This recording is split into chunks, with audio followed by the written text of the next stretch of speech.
On a quiet suburban street, every Halloween, the houses lit up with jack-o'-lanterns and eerie decorations. But on the very end of Maple Drive, the house at the corner was different. It was an old Victorian with overgrown hedges and a sagging porch, and it never participated in the festivities. The locals said it was haunted, but no one really believed it, until the year when things changed. It was Halloween night, and the trick-or-treaters were out in droves.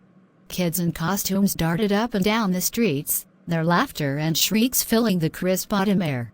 But one house remained dark and uninviting, its porch empty except for a single, unlit jack-o'-lantern. No one had ever seen anyone go in or out of that house. As the clock struck 9, a lone figure approached the house. Dressed in a raggedy clown costume, the figure was taller than any child and moved with an unsettling grace.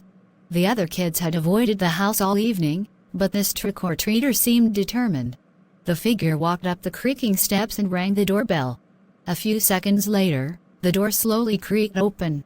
Inside, the house was dark, save for the dim glow of a single candle flickering in the hallway. "Trick or treat?" The clown's voice echoed eerily. The house was silent, but then, from the shadows, a figure emerged. Dressed in an old-fashioned suit, the figure was pale and gaunt, with hollow eyes that glowed faintly.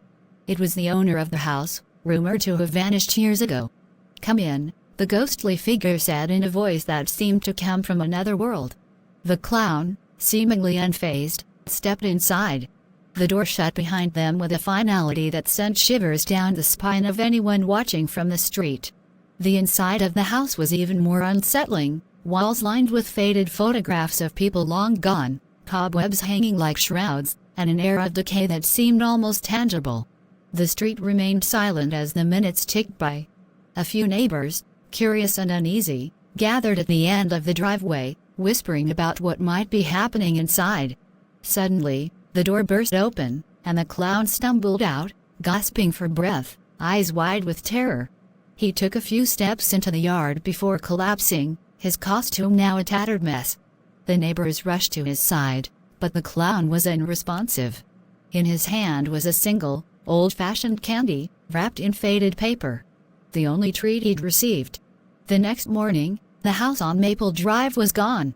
In its place was an empty lot, as if the house had never existed. The neighbors searched for clues but found nothing, no sign of the house, no trace of the ghostly figure, and no record of anyone ever living there. But every Halloween since, at the very end of Maple Drive, a single jack-o'-lantern appears on the empty lot, flickering in the darkness. And every Halloween, a lone trick-or-treater, dressed in a clown costume, can be seen approaching the spot where the house once stood, only to vanish without a trace. Subscribe to Shortsvets.